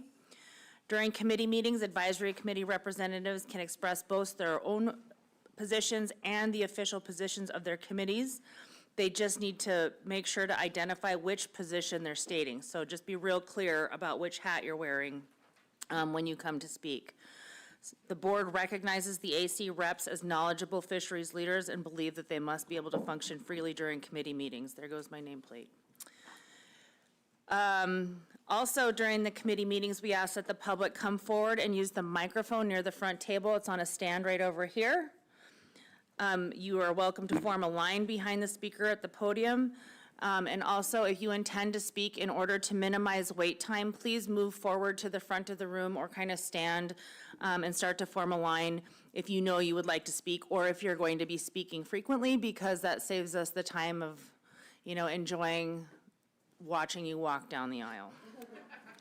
So we've got time this afternoon, but certainly we appreciate being able to keep things moving. Also, we appreciate people not referring to anybody by name and certainly not in a derogatory manner. Again, we're looking for new information only. Please don't repeat what's already been said in public testimony. If people start repeating the same points or start getting into a tit-for-tat back and forth debate, the committee chair is going to move on to the next proposal. If substitute language is being developed or has been developed, or you feel it should be developed, please speak to what you think that substitute language should say, or what it does say. So one of the reasons we were delayed, or the reason we were delayed getting going this afternoon, is because there's two pieces of substitute language that were being worked on that the sponsor and the chair really wanted to make sure the public got a chance to have eyes on to discuss right during this committee meeting before we undertake any potential substitute language changes to the proposal in deliberation. So we were waiting for that to get posted online. The RC numbers for substitute language to proposal number 17 is RC 30. And also the proposal 15 substitute language is RC 31. Those are both available online. They are posted on the website right now. I'm looking at them. So I would encourage you, if you have interest or want to speak to those proposals, to take a look at that language that was sponsored by Member Irwin, and feel free to discuss it during this committee group. I think that is going to wrap up my comments here, and I will turn it over to Chair Wood to get going on Committee of the Whole Group 1. Mr. Wood. All right, thank you, Madam Chair. I think the chair just said it all, but I would ask that the proposer come up first and speak to it if they'd like. In some of these cases, that will be difficult. Please, new information, but again, the most important part is stand up, start walking, and either get in a line or sit up front so we don't have to wait, okay? Because we have a whopping 6 proposals to talk about. But just, yeah. So right now, I'm going to beat Kurt's record here.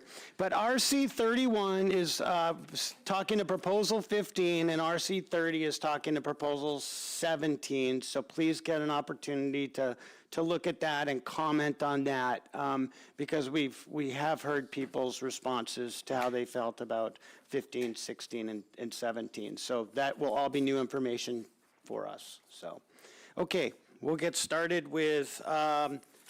The first one will be Proposal 12. Oh, good, something new and different. Thank you.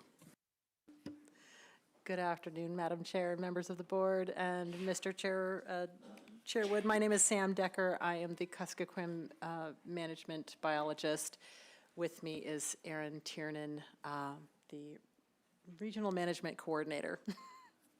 We have proposal 12. This will add eel sticks as an allowable subsistence gear type for fish other than salmon. Mr. Chair. Thank you. Would anyone like to speak on behalf of this proposal regarding eel sticks? Oh, come on. Okay, well, the department put it out there, so I guess we'll just move right on to proposal 13. Ding!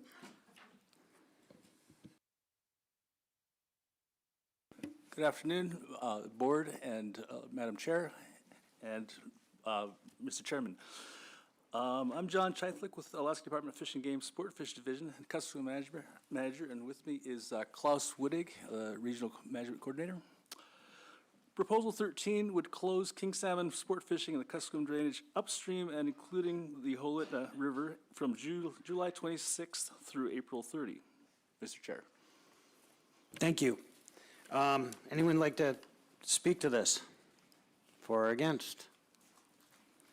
Come on. Okay. I guess we're just going to move on.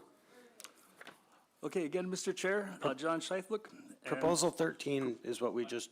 Oh, go ahead, Chair Mark. Quick, what did you say the dates were on 13? July 26th through April 30.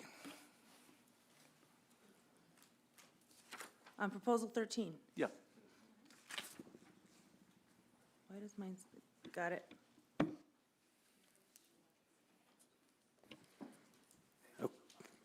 Okay. Well, we'll just move on to 14. We'll revisit this if necessary. Okay. Go right ahead. Okay, Mr. Chair, again, John Scheiflick with Sport and Fish Division. Proposal 14 would eliminate bag and possession limits for sheefish in the Connecticut, Good News, and Arolik rivers. Thank you. Would anyone like to speak to this proposal? 16. It's about sheepfish.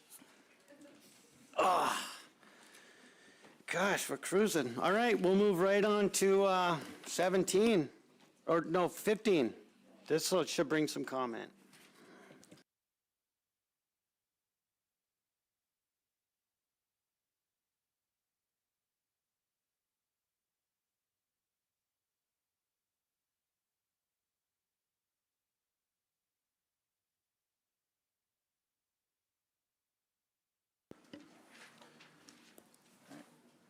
Good afternoon, Madam Chair, members of the board. For the record, my name is Matt Olson.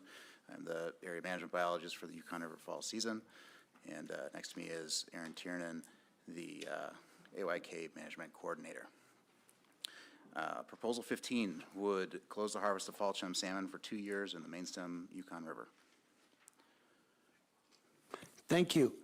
So this is proposal 15. We've heard from the public about that, but now we have substitute language found in RC 31. So if anyone would like to get up and speak to this, please do.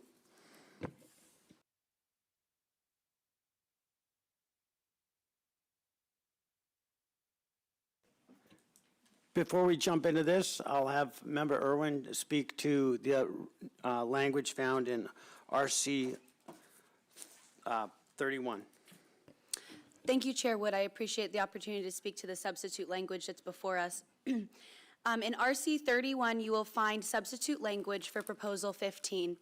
Through public testimony, this public testimony process, we were hearing a lot of opposition to Proposal 15, and there is the need for meaningful action to be taken for these fall chum stocks as it's been identified.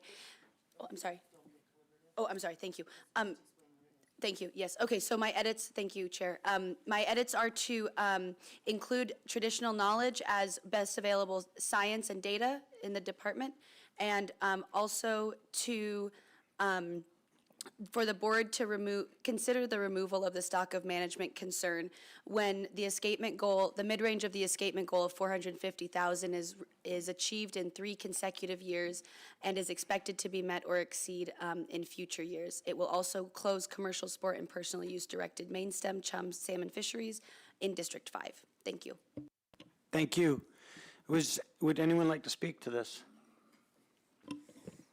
Yes, thank you, Mr. Chair. For the record, my name is Craig Chythlick, speaking on behalf of the Yukon River and Tribal Fish Commission. We uphold and support the rationale and the substitute language drafted by the Yukon Caucus. Members of the Yukon watershed gathered, listened, and heard presentations from the U.S. Fish and Wildlife and insights from ADF&G Yukon area managers, and reached consensus and approval of the draft language. We agree that the action plan via RC31 should replace Proposal 15, and what is important to highlight, the caucus reached consensus on the amended language and really uplift and support the intent and importance of conservation measures regarding the inclusion of traditional knowledge, stock of concern designation, and the process for exiting that designation. Thank you. Any questions? Okay. Anyone else like to speak to this? You guys are making my job pretty easy up here. Okay. We'll move on to Proposal 16.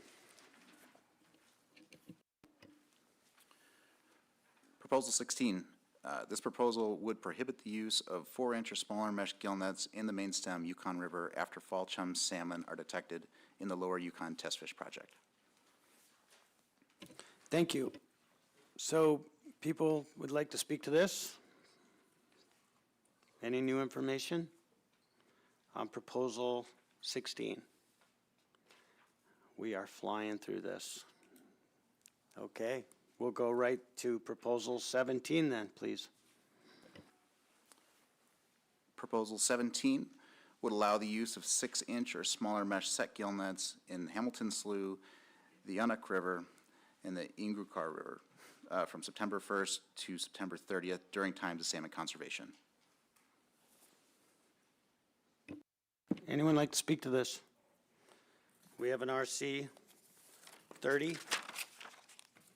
Anyone would like to comment on this new RC, this new language? Go ahead. Ms.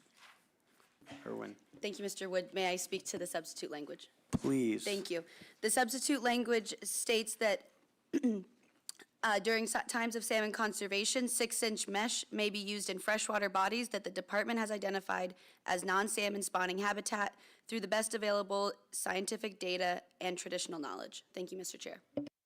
Thank you. Go for it. Yeah, good afternoon again. For the record, still Craig Chythlick, still with the Yukon River and Tribal Fish Commission. We agree and support the amended language in RC30 that replaces Proposal 17. Again, we had a really good discussion upstairs, and I think we came to a broad consensus on both RCs, so thank you. Okay, thank you.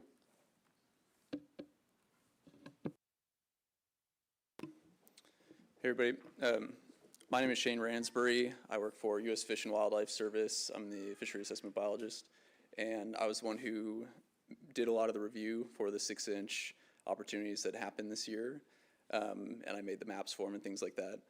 And in relation to the RC, to change the language, when it says non-salmon spawning habitat, just be aware that I looked for areas without salmon. I didn't look for non-salmon spawning habitat.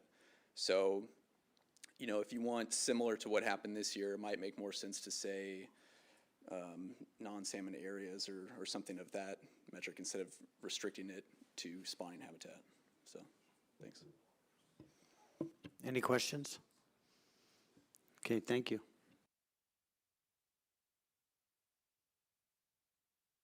Any more comments on Proposal 17 and RC 30? Go ahead. Just kind of throw this out there to members of the public, given the last couple of commenters. So would the consensus be affected if the language were amended to say something along the lines of where salmon are not present versus salmon spawning habitat? I don't know the answer to that, but I'd be curious whether or not the Yukon River Tribal Fish Commission had thoughts on that as well, and the gentleman here. Madam Chair, I think that would be reasonable, especially because if you're saying where, well, so I looked at where they were transiting, and then I looked at spawning habitat areas. And so if you looked at the AWC and you just said where where are they present under the AWC, that would expand it to like a lot more closed areas for non-salmon. But I do think it's still worth mentioning that, you know, that you should close where they're transiting through. So. Sorry, just your name again for the record, Shane? Oh, sorry, Shane Ransbury. Hello, good afternoon again. For the record, Craig Chithlick, Yukon River and Tribal Fish Commission. I don't believe that's necessarily a concern. What we are most encouraged is the utilization of best available science that includes indigenous or traditional knowledge, providing that opportunity built off of the precedents with Matt and Dina so that the tribes have the opportunity to identify.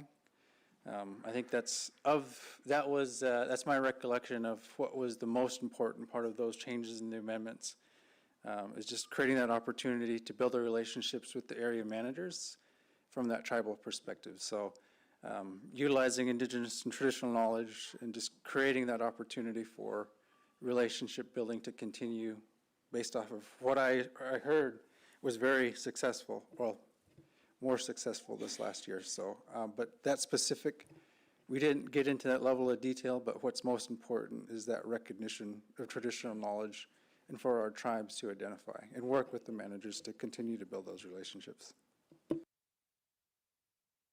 Thank you.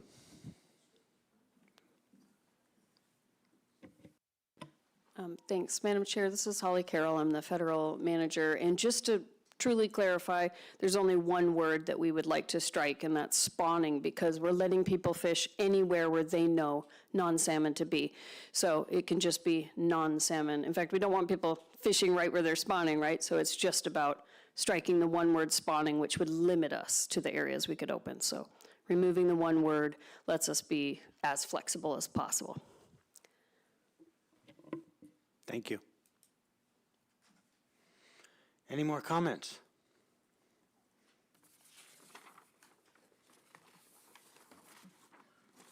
All right. I think we can call it a wrap. If no one else wants to get up and just say hi. All right. I don't know, Thank you, man. everyone, for your patience. Good job. And especially Member Irwin, thank you for all your effort. And I'll pass the gavel back to Madam So Chair. an hour of language for 8 minutes of committee. Impressive. Okay.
Okay.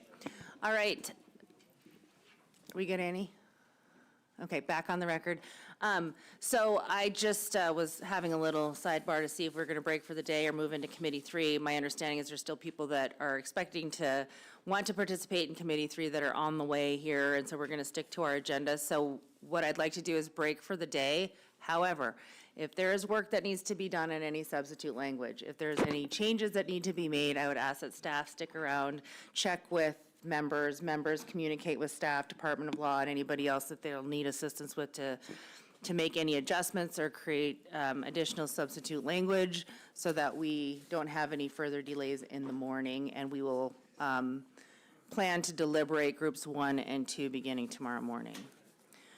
Anything else? From me? All right. Thank you very much. We'll see you at 8:30 in the morning for deliberations.